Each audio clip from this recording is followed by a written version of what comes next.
Seja bem-vindo a Entrevistas Nunca Antes Vistas, um programa que é feito por mim, um adolescente de 14 anos que se interessa por política, coisa rara de se ver. E hoje a minha convidada é Conceição Monteiro. Conceição Monteiro foi secretária do Dr. Sá Carneiro no seu tempo de mandato enquanto presidente do PSD. Conceição, boa noite. Boa noite. Muito obrigado por ter aceito o meu convite e de se juntar a nós. É sempre muito agradável falar dos tempos passados do meu PSD e sobretudo do Dr. Francisco Sá Carneiro. Muito bem, Conceição. Antes de mais, eu falei pouco sobre si. Eu gostava que a Conceição falasse um pouco mais sobre si. Quem é Conceição Monteiro? A Conceição Monteiro é uma portuguesa católica, social-democrata por opção e que teve uma vida bastante dividida em dois mundos. Até aos 40 anos fui sempre uma pacatíssima dona de casa, fiz vários trabalhos como voluntária em várias organizações e associações, mas nunca tive um emprego porque, graças a Deus, não precisava, tinha o dinheiro suficiente para viver sem trabalhar, não quis nunca roubar um posto de trabalho, fosse a quem fosse. A partir dos 40 anos, que fiz exatamente uma semana antes do 25 de Abril, e depois de ouvir uma entrevista do Dr. Francisco Sá Carneiro na RTP1, que era a única televisão que havia na altura, percebi que aquele homem queria para o meu país, para Portugal, exatamente aquilo que eu também gostaria que Portugal fosse. E assim ofereci-me para trabalhar como voluntária no PSD e fui ficando até me reformar. Falamos agora de Francisco Sá Carneiro. Quem é, melhor, como é que descreve a pessoa que era Francisco Sá Carneiro? Francisco Sá Carneiro era um político para quem a palavra de ser ministro ou de ser governante era servir os outros. Estar ao dispor para melhorar a vida dos portugueses e estar sempre com atenção a todas as necessidades do país para tentar alterar aquilo que ele achava que estava incorreto. Mas era, sobretudo, um servidor.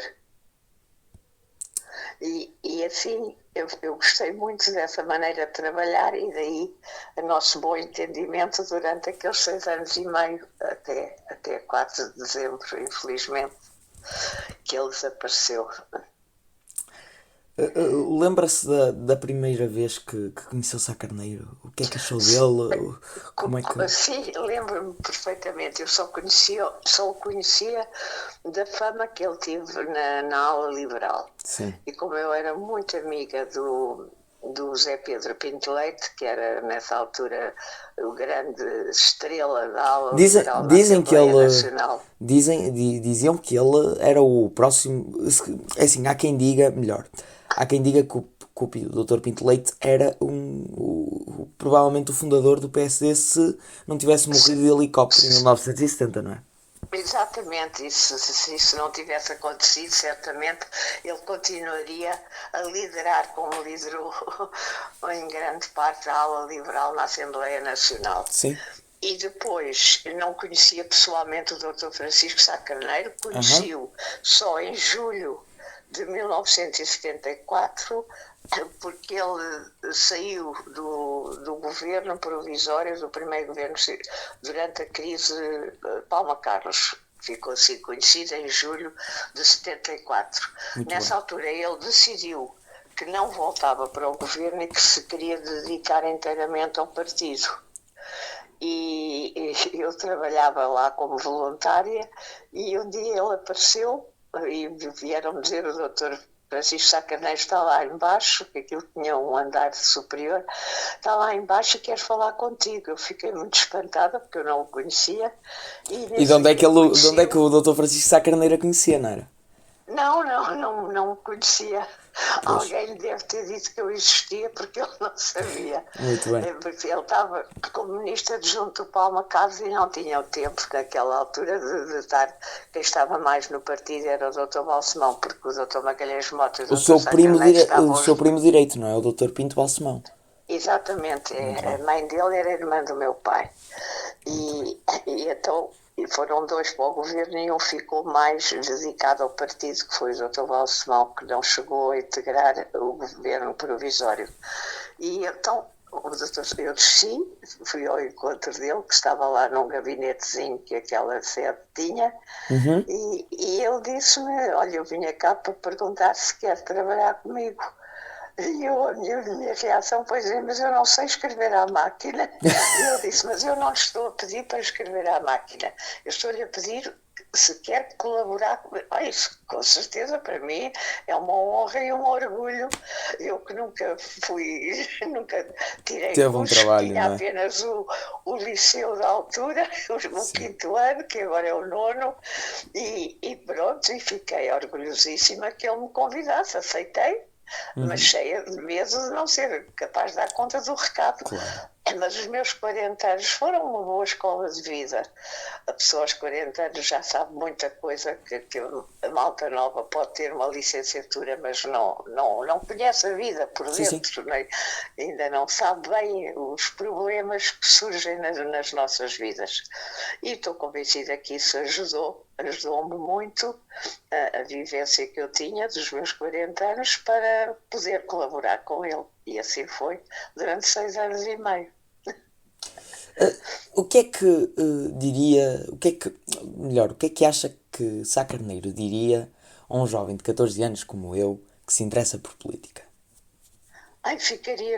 Ficaria contentíssimo, sobretudo neste tempo que nós atravessamos agora, se o Francisco pudesse ver um jovem da sua idade interessado por política, ia fazer dele um grande amigo e a ampará-lo para que ele tivesse um futuro da política, mas política de serviço. Eu digo, toco sempre esta tecla porque isso impressionava no Dr. Francisco Sá Carneiro.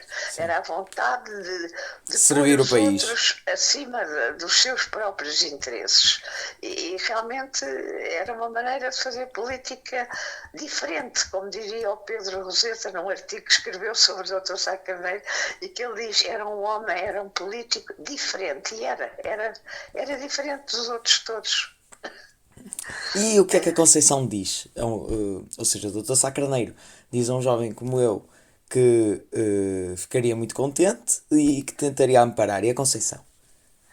Eu também digo, fiquei, quando a Margarida me disse que você era um jovenzinho, eu pensei que seria um jovenzinho de 19, 20 anos. Para mim era muito jovenzinho. Mas e você outro dia me disse que ainda andava na secundária, eu fiquei, até contei às minhas irmãs, vocês nem sabem o que me aconteceu. Há um pequeno que ainda anda no secundário e que já se interessa por política, porque hoje em dia isso é uma raridade tal que só me apetecia era pegar assim ao colo e contar as histórias. Muito bem. Agora, falando um pouco sobre as suas funções enquanto secretária do Dr. Sá Carneiro, qual é que foi a maior dificuldade que teve no desempenho das suas funções por ser mulher? Sentiu não sei. Nunca senti qualquer tipo de discriminação.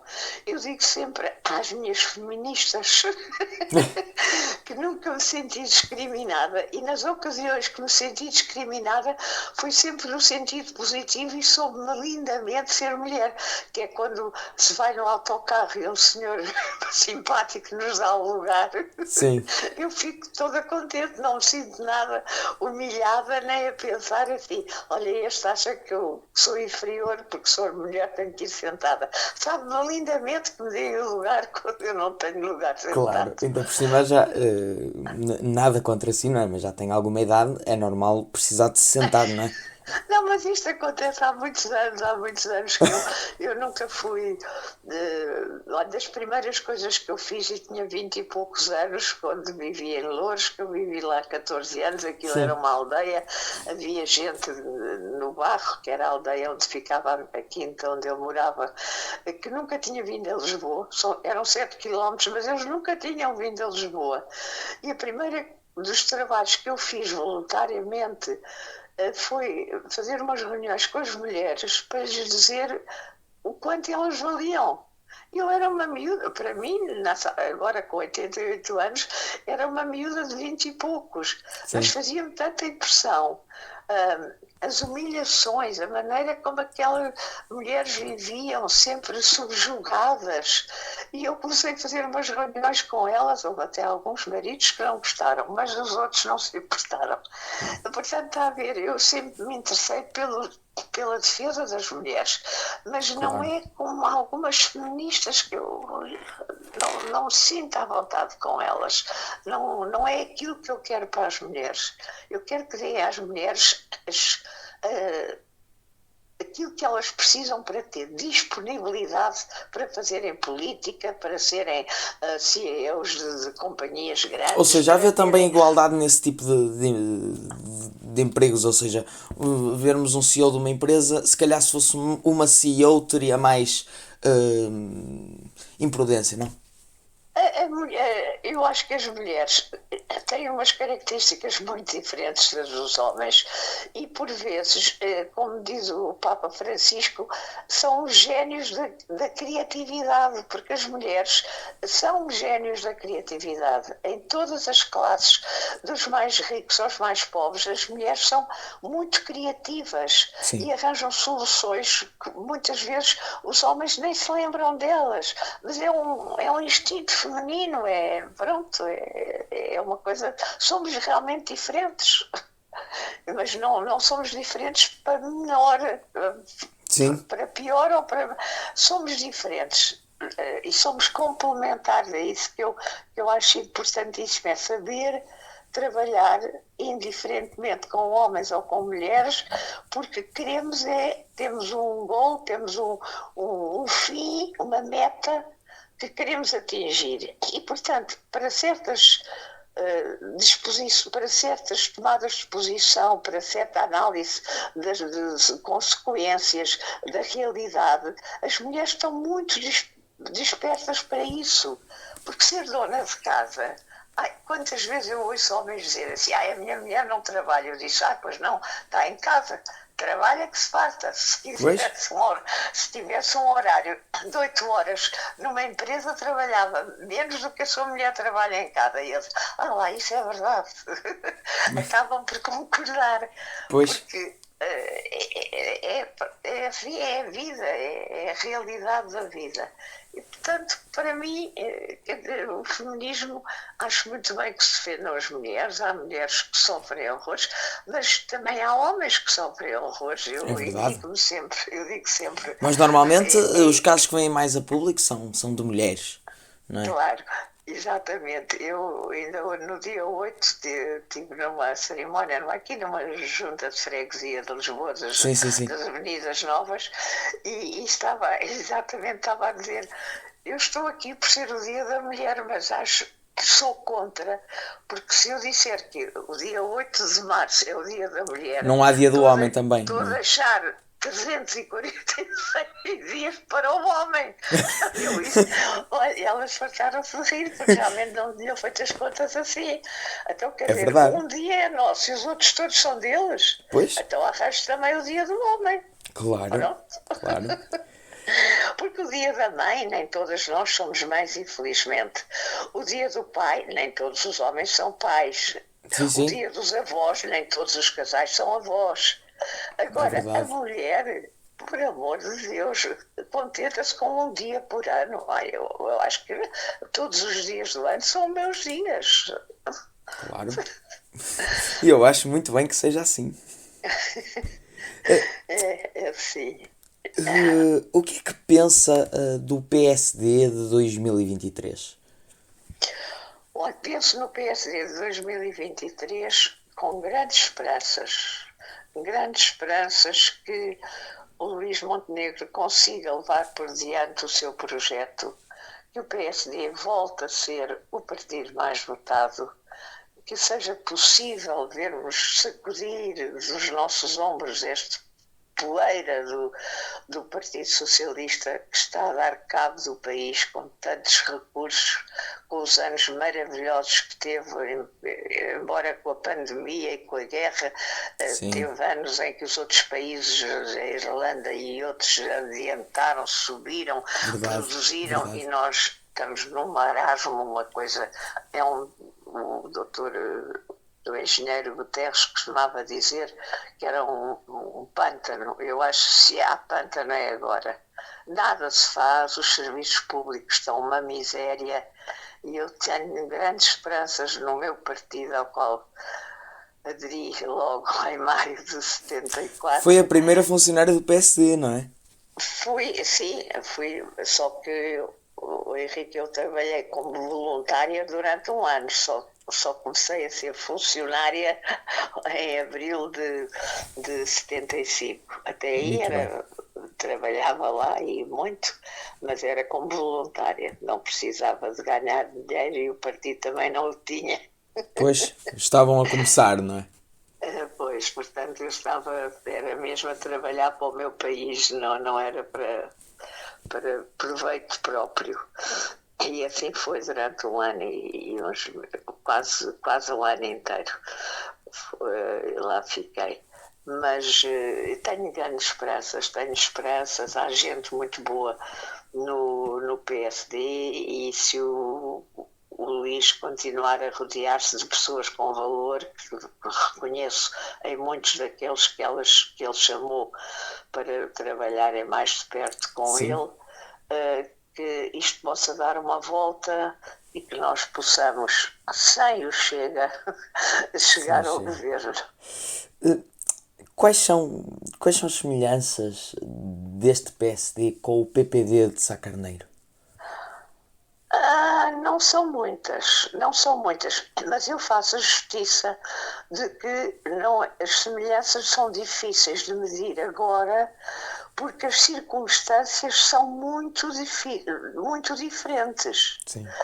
Nós em 74, até a revisão da Constituição, que só foi em 82 e que acabou o Conselho da Revolução, o governar era preciso ser um gênio para acertar as peças, porque havia o Conselho da Revolução que chamava tudo aquilo que vinha do governo.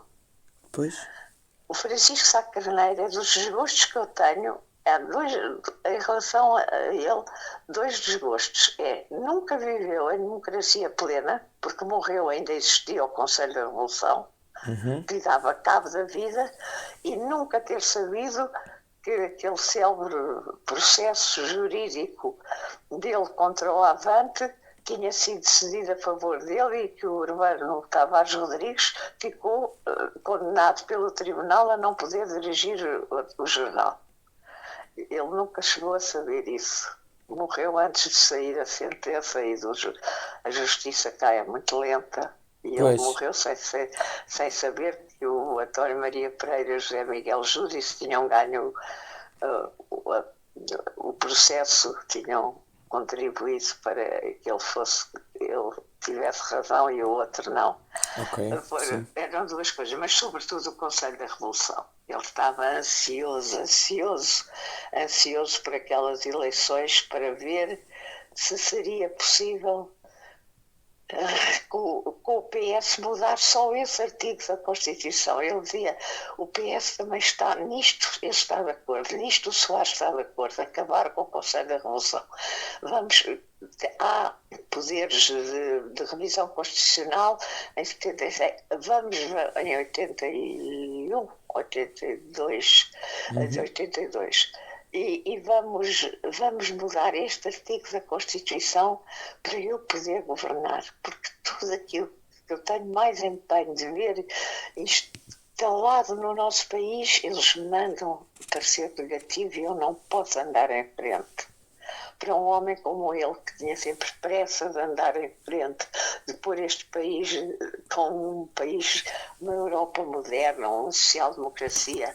Correto? Era isso que ele desejava. E tinha sempre aquele travão horrível do Conselho da Revolução, que não deixava passar nada de interesse. Que lembranças? A Conceição nasceu, ainda estávamos no Estado Novo, não é? Então, eu costumo dizer aos meus sobrinhos que nasci na primeira metade do século passado. Eles ficam horrorizados, eu tenho para aí 300 anos. Que lembranças é que tem deste regime de Salazar? Eu nunca sofri na pele nada do Salazar, porque meu pai não era político, tinha o seu escritório, vendia cimento e, portanto, também nunca foi perturbado nem perseguido. Sim. Portanto, eu não posso ter uma má impressão, porque não senti na pele. Eu compreendo Sim. que quem já era adulto e enfim, que sofreu perseguições, prisões, torturas, etc., que tivessem um horror. Eu digo-lhe com toda a franqueza que nunca senti na pele nada por ser o Salazar ou não ser o Salazar, quer dizer, nem me interessava muito por política. Comecei com a idade, depois de casar, aos 20 anos, comecei, porque o meu sogro era muito político, e o meu cunhado Luís Tal Monteiro, o escritor, era meu cunhado, teve preso mais que uma vez em Caxias, porque escrevia livros e artigos e não sei mais quê, portanto aí senti Depois passavam com a censura, não era? Os livros. Sim, exatamente. E aí senti um bocadinho que era a falta de liberdade. Mas Sim. Para a minha vida pessoal, para aquilo que eu fazia e queria fazer, eu tinha inteira liberdade, não exercia nem umas funções, nem... Claro, nem não trabalhava, não era? associações que alguém pusesse em causa, por ser o Salazar ou não ser o Salazar, quer dizer, nunca senti na pele. E fui andando, graças a Deus, com uma vida confortável, sem faltas nenhumas, uma casa boa. A mim não me tocou especialmente, a não ser pelo meu sogro, que foi embaixador em Londres, e depois o Salazar zangou-se com ele porque ele apoiava os ingleses e o Salazar não queria, queria apoiar os alemães, ou não queria apoiar nem um nem outro, que era para não se meterem sarilhos. Sim. E mandou-o chamar e ele teve que se vir embora e pronto, e falávamos muito, conversava imenso com ele e fiquei a admirar muito o que era uma democracia verdadeira, que ele tinha vivido lá 6 anos e viu muita coisa e foi muito bem-vindo, foi sempre muito bem visto em Londres. E foi isso que depois me despertou. Quando o Zé Pedro foi realmente para a Assembleia, com o grupo dos liberais e o meu primo Balsemão, pronto, comecei a interessar mais. Daí eu já conhecer os nomes de alguns e de conhecer e ler no Expresso sempre os vistos do Francisco Sá Carneiro. Sim. Fui-me interessando devagarinho, mas a mim nunca me perturbou o regime anterior, porque não fui atingida em nada. Sim. A não ser na tristeza e na aflição lá de casa de verem o meu cunhado preso e enfim, isso, a minha cunhada com 4 pequenos, vivíamos na mesma quinta, essa parte foi difícil, mas foi a única coisa em que eu me senti que realmente o regime me estava a tocar pessoalmente, foi por causa disso. A Conceição é uma mulher cheia de energia, continua muito ativa a ajudar o PSD. Onde é que vai buscar toda essa energia? Não sei, acho que é de família. Acho que é de família, porque minha avó, morreram as minha avó e as minhas tias todas com mais de 90 anos e algumas eram enérgicas até ao fim. E também o meu pai morreu muito mais novo, mas a minha mãe morreu com 97 anos e existia todas as manhãs comigo às compras, que era para não enferrujar, dizia ela. Meu Deus. Portanto, há aí uma mistura de géneros qualquer que, graças a Deus, eu só faço voz de velhinha quando são aqueles maçadores que telefonam para quererem nos impingir uma coisa ou outra. Eu faço uma voz. Eu tenho muitos anos, tenho quase 90 e vivo da minha pensão. Aí eles desligam logo, não me não me chateiam mais e nunca mais telefonam. Pois, não querem nada consigo, não é? Mas quando eu digo ao telefone, mas não, mas olha que estou quase com 90 anos. Ai, não me diga, não tem voz disso. Eu disse, olha, é uma questão de cordas vocais. Claro, é preciso treinar muito a voz, não é? É preciso treinar e eu gosto muito de falar, de maneira que vou treinando durante E nós todos gostamos os muito de dias. ouvi-la, Dona Conceição, adoramos. Olha, depois da morte de Sá Carneiro, o que é que mudou em toda a sua vida? Bem, mudou porque mudei radicalmente de trabalho. Quer dizer, eu era exclusivamente secretária do Francisco, não é? Bem, não quer dizer que não tenha secretariado. Secretariei o Rui Machete, o Benés Pimentel, o Sousa Franco, o Emílio Guerreiro, porque eu fiquei sempre, eles é que foram mudando, mas eu fiquei sempre com o presidente do partido. Depois, em janeiro de 81, fui para chefe de gabinete do grupo parlamentar, a convite do Pedro Roseta. Um trabalho completamente diferente do que era no partido com o Dr. Sá Carneiro, está a ver? Sim. E eu fui com ele para o governo, como adjunta, continuei focada no trabalho dele e ajudá-lo a ele. E passei a ter 100 e tal deputados. Pois, a trabalharem consigo, não na é? Assembleia da República, onde eu tinha ido já várias vezes com o Dr. Sá Carneiro, mas que não conhecia, primeiro que eu soubesse onde é que eram as várias repartições e aquilo tudo, aquele palácio enorme. E depois disso, fui para ajudar a secretária do professor Cavaco Silva.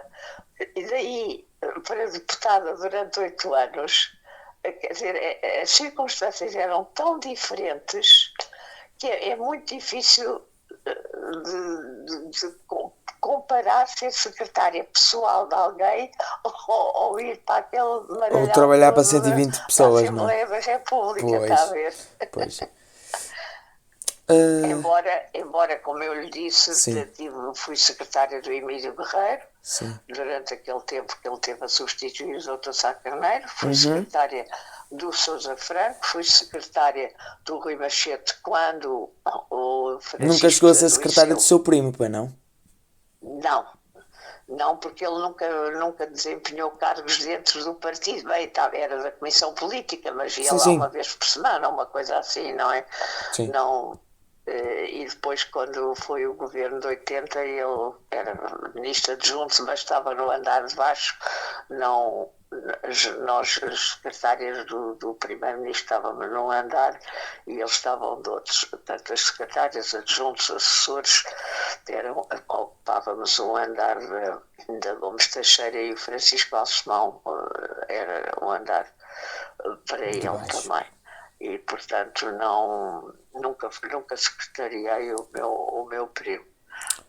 Só secretariei os vários presidentes do PSD que houve naqueles interregnos em que o Francisco saiu no Congresso do Porto, deixou a presidência do partido e depois voltou só em julho desse ano.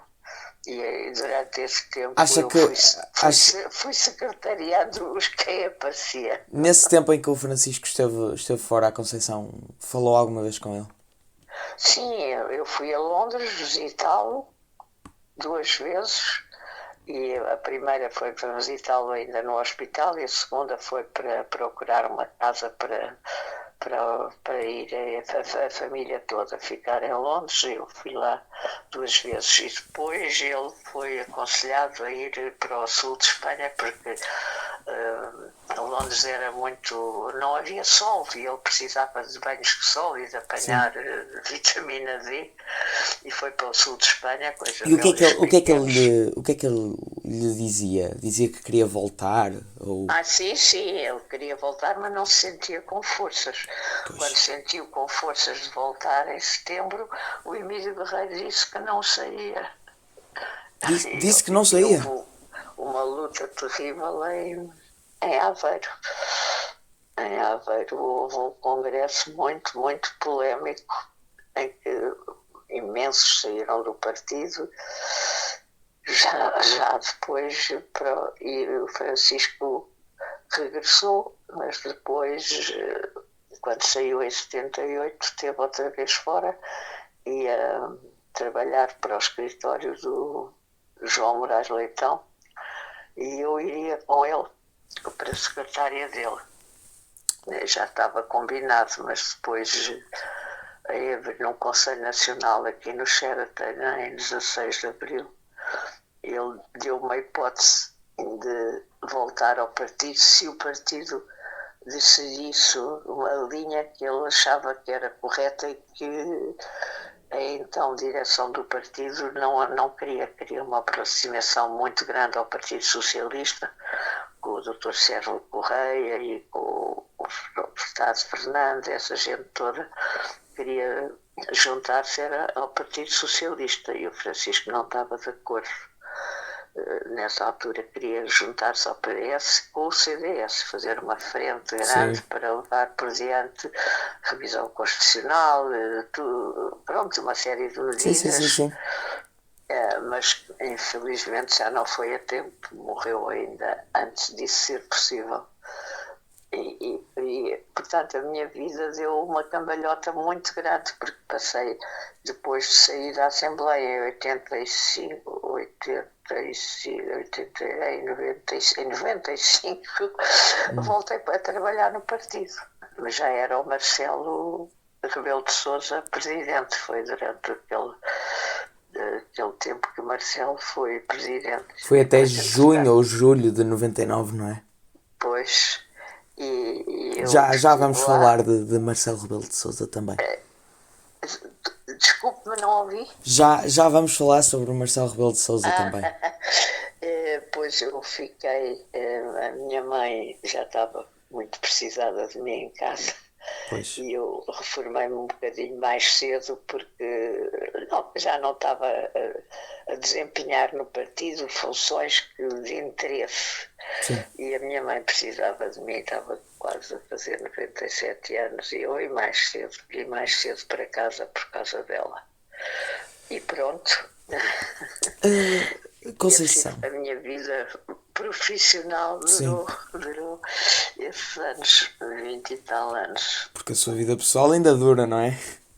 Sim, pois, mas a minha vida profissional durou. Agora já só vou a sítios assim que eles querem ouvir histórias e querem, como você, fazer perguntas. Pois. Eu gosto muito de ir às coisas da JSD, quando eles me convidam. Eu gosto imenso, porque acho fantástico. Falar com os jovens sobre uma coisa que nunca viram. À tarde, ou é um domingo, está sol, está tudo na praia, e eles estão ali horas a ouvir-me contar histórias e a fazerem perguntas. Eu digo sempre, olha, eu não sei fazer discursos. Eu digo só quem sou e vocês depois fazem perguntas. É o que eles querem, é fazer perguntas. Claro. Não se interessa nada estar a ouvir uma chachada de um discurso.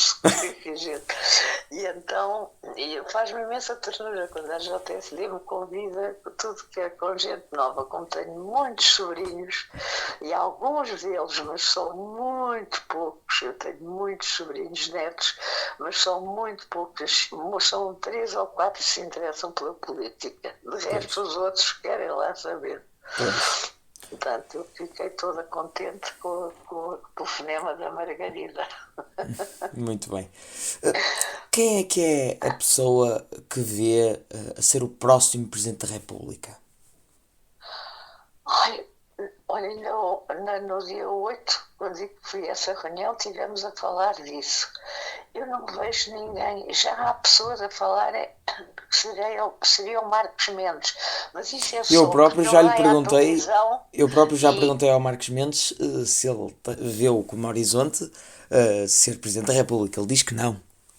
que não, pois, mas isso eles têm sempre que dizer que não, Tem? para depois dizerem que sim. Mas eu não sei, eu não vejo ninguém no PSD neste momento com, para aí virado. Para aí virado, não vejo Nem o Doutor ninguém. Passos E Coelho? estou com imenso medo do Almirante. Agora, hoje ou amanhã, uma grande entrevista na televisão com ele, o das vacinas. O Sim, povo sim, sim, o Doutor ficou Almirante Gouveia e Melo. apaixonado por ele. Se ele concorre, ele limpa isto, porque as pessoas, o Gouveia e Melo ficou para a história por causa das vacinas. Não há dúvida nenhuma. Sim, sim. Mas não vê também Passos Coelho como Presidente da República, não? Eu acho que o Pedro não é muito género de Presidente da República. Ele é mais Um género Primeiro-Ministro. executivo. É mais executivo do que um corta-fitas, não sei explicar. Ou seja, quando vê Passos Coelho a dizer que tem um horizonte, não é o horizonte de Presidente da República. Não acredito que seja do que eu lhe conheço. Não estou a ver feliz nesse papel, nesse lugar. Como executivo, sim. Se outra vez ser primeiro-ministro, isso era uma coisa que eu acho que ele gostaria.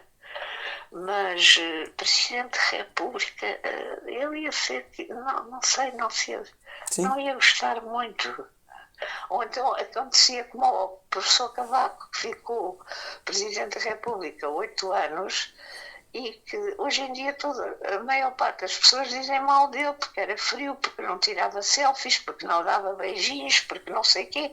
Olha, eu vou-lhe confessar uma Não coisa. faria isso. Eu vou-lhe O confessar uma Pedro não coisa. é pessoa para andar aos abraços, aos beijinhos e às selfies. Não é, não contem Pois.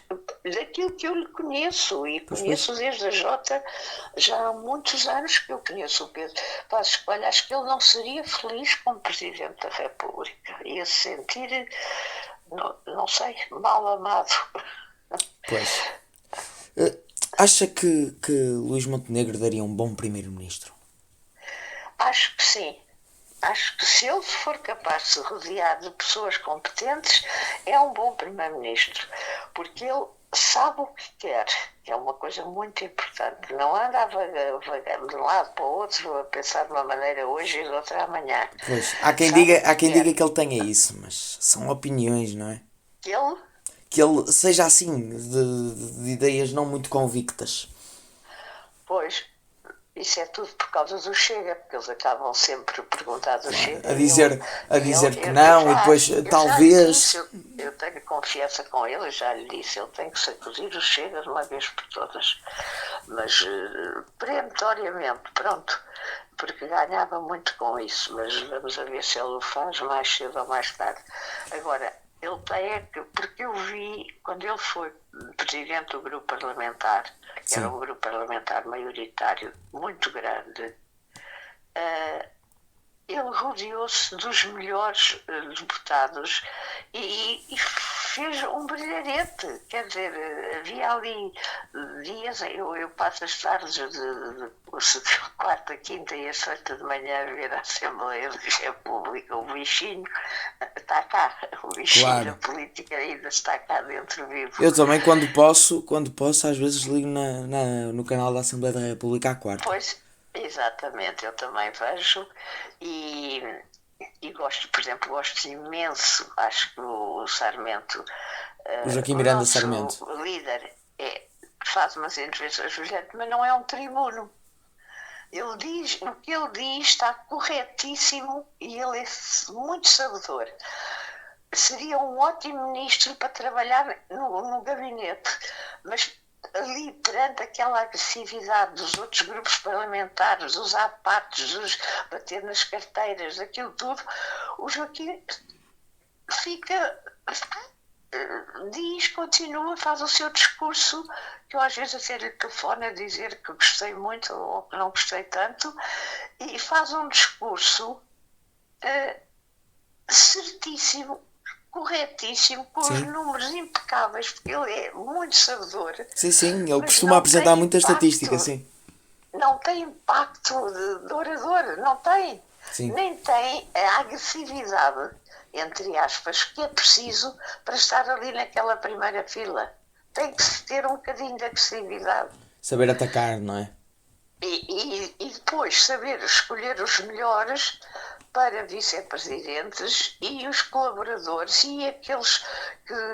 Eu acho que o Luís, quando foi presidente do grupo parlamentar, escolheu muito bem os representantes do PSD nas diversas comissões, rodeou-se dos melhores deputados e conseguiu fazer frente à geringonça, não há dúvida nenhuma. Depois foi-se embora, mas conseguiu, ao princípio conseguiu fazer frente e deu ali muita luta.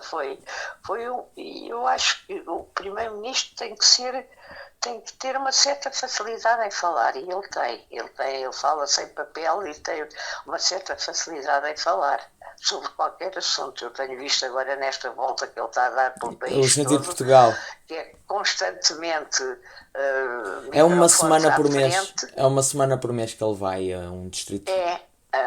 Que eu achei uma ideia ótima quando ele anunciou isso no Congresso. E metem um microfone à frente, e os nossos locutores são assim, jornalistas, e fazem as perguntas sobre o que não Chega. tem nada a ver com a visita dele, tem a ver com outras coisas completamente diferentes. Claro, mas ele tem que responder, não é? Ele tem que responder. Ele está num distrito, mas a vida acontece maioritariamente em Lisboa, não é? Como? Ele está num distrito, imagina, ele está na Guarda. Mas durante essa semana há Parlamento, há um governante que foi demitido. Sim, ele vem cá quando ele anda sempre para trás e para diante, faz quilómetros e quilómetros. Mas esta volta ao país está a ser bem benéfica para ele. E ele tem facilidade em responder a essas perguntas que lhe fazem de subtão, que não é à espera. Ele está a visitar uma fábrica de chouriços e de repente vão-lhe perguntar o que é que ele pensa dos bispos. Pronto, ele tem resposta pronta e tem à vontade. Se calhar é porque ele se prepara. Eu acho que isso é indispensável num primeiro-ministro. Claro. Mas vamos a ver. Deus Nosso Senhor é grande e vai-nos ajudar, se Deus quiser. Ora, em 1999, numa entrevista à RTP, a Conceição Monteiro disse que achava que Marcelo Rebelo de Sousa não era a pessoa indicada para o cargo de presidente do PSD. Pois, disse, sim, senhora. Que opinião tem do nosso Presidente da República? E ele era presidente e eu era funcionário, nessa altura era funcionário do partido. E por isso é que eu também não percebo o porquê de ter dito isto. Eu queria o Pedro Santana Lopes. Mas sempre dizem que o Pedro Santana Lopes foi o bebezinho do Sá Carneiro. É verdade, aquele menino de 19 anos, olha, está, nunca mais o deixou.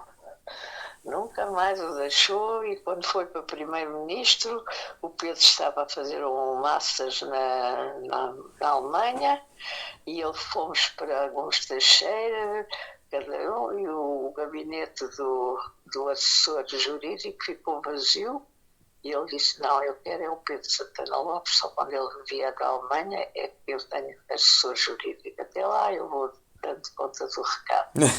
E ficou à espera que o Pedro regressasse da Alemanha para lhe dar tinha 22 anos nessa altura. 23 anos nessa altura. Mas então... Mas ele foi... O Pedro tinha 19, já foi em 78, quando ele me perguntou quem é que escreveu. Foi uma moção que nós, um grupo de Lisboa, apresentámos ao Congresso, onde o Francisco regressou, e ele perguntou-me quem é que fez a redação final desta moção. E eu disse, olha, é um pequeno dos Olivais da JSV, dos Olivais. E o Francisco disse, eu quero conhecê-lo.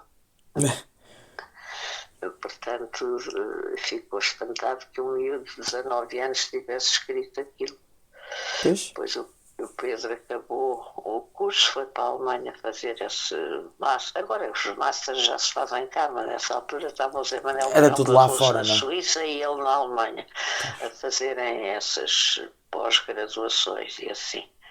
E o Francisco realmente não teve assessor de jurídico, tudo o que era jurídico era ele próprio que tratava, e teve assessor militar, assessor diplomático, assessor económico, assessor de segurança, assessor de imprensa, mas o gabinete do assessor jurídico ficou vazio reservado até para o Pedro voltar Santana em Lopes. março. Muito bem. Mas e então, diga lá, o que é que a faz pensar que Marcelo em 99 não era o presidente do PSD indicado, e qual é a opinião que tem agora do Marcelo, presidente da República? Não, eu adoro o Marcelo e ele chama-me avó. Chama-me avó. Tem contacto permanente com o Dr. Marcelo? Está sempre assim, é minha avó. E assim, mas eu achava que naquela altura era preciso bater mais no PS, e ele era tão amigo do Guterres que não era capaz de bater a sério no PS. Pois. Eu sempre tive esta irritação contra o Partido Socialista, porque o Partido Socialista, quando ganhou as primeiras eleições, não foi com uma vitória estrondosa. E devia ter feito, o país estava num estado miserável. Hoje, coisas do Vasco Gonçalves, com as nacionalizações, era um caos, autenticamente. Depois do verão quente de 75, aquilo estava um caos, e do 28 de novembro, 25 de novembro, e tudo. O EANES ganha as eleições, o PS e o Mário Soares insistiu em fazer governo sozinho, governo minoritário. Ora, o que era preciso na altura era um governo forte e maioritário. E o Dr. Marcelo não dava conta do... Bem tentou, mas o EANES, que eu não posso ver nem pintado, em agosto deu posse ao Soares com um governo minoritário que nunca mais fez nada. Sim. Por um lado, eram minoritários, tinham que negociar com o PC, não havia o Bloco de Esquerda, mas com o UDP, que estava lá o Américo Duarte, e tinha que negociar. Aquilo não deu para nada, acabou por cair, acabou por fazer uma coligação com o CDS, que eu nunca percebi como é que o Freitas do Amaral, depois percebi, quando ele foi para ministro do Jorge Coelho, percebi. E eu sempre tive esta coisa que tinha que se malhar no PS. E o Marcelo era muito suave com o Guterres, porque são amigos íntimos, andaram na escola juntos e mais não sei o quê. E pois. Eu achava que o PSD precisava de uma agressividade diferente para pôr termo ao governo do Guterres, e acabou por cair por tal pântano, porque era um verdadeiro pântano. Aquilo era o queijo limiano, lembra-se que conseguiram convencer aquele lá de Ponte de Lima a votar a favor, porque ele tinha, exatamente, precisava de mais um voto para ter a maioria. Foi uma coisa triste, e eu estava muito triste com o Marcelo. E depois, entre nós, não sei de todo qual é a sua ideia, ele foi buscar o Rui Rio para secretário-geral, e isso então é que eu fiquei completamente desesperada. Ele deu cabo do nosso partido quando ele foi eleito para presidente do partido, até chorei, porque eu já conhecia a peça. Homem trabalhador, honestíssimo, muito honesto, muito falador de alemão nato. Ele? Sim. Não percebi. O doutor Rui Rio é um falador de alemão nato. É quê? Um falador de alemão nato. Ah, sim, pois ele andou sempre no colégio alemão. Pois. Ele no Porto andou sempre no colégio alemão. E deve ter. Há quem diga que ele seja benfiquista, mas ele diz ser frio, que nem uma rocha como os alemães são. Pois. Há quem diga que ele é benfiquista, mas ele diz ser boavisteiro. Pois é, ele diz sempre que é da Boa Vista, que é para No- irritar os outros que são do Futebol do Clube do Porto, Porto. claro. Mas eu achava que na altura era preciso uma atitude diferente no PSD. Não podia ser com aquela complacência para com o Guterres, que ia deixar o país Claro. no pântano, como deixou. Mas, enfim. Olhe, Conceição, Agora, como presidente, acho que ele, dentro dos poderes constitucionais do nosso país, acho que ele tem feito lindamente, dá-se com toda a gente, recebe todos, tem iniciativas giríssimas, esta coisa dos miúdos agora, convidaram um músico, agora vai ser a Joana Carneiro, a maestrina, e os miúdos poderem fazerem perguntas, desde o Camané que canta o fado até à maestrina de música clássica, sim. ele vai convidando todas e eu sei que para a Joana Carneiro já se inscreveram mais de 600 pequenos e pequenas. Muito bem. Portanto, ele, para esse género de coisas, e depois interessa-se muito. O Marcelo, mas isso sempre foi. Ele interessa-se muito pelo bem-estar das pessoas. Quando ele vai visitar o homem a quem lhe deu a casa, ou o nepalês a quem deram uma tareia no Algarve, Sim, é sim. sentidamente, não é para show-off. Não é show-off de maneira nenhuma. Ele É sente sentido, isso na não é? pele, sente na pele e vai ao encontro da vítima. Isso não tenho qualquer dúvida que aquilo não é teatro, é mesmo sentido. Eu conheço o Marcelo suficientemente bem para poder afirmar que ele faz aquilo do coração. É com o coração que ele faz isso. E ainda bem. Não é? E por isso é muito difícil substituí-lo.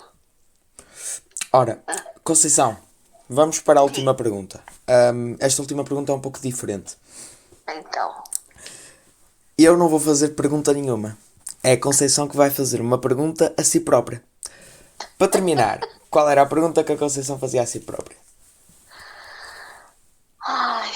de que época da minha vida política é que eu tenho mais saudades?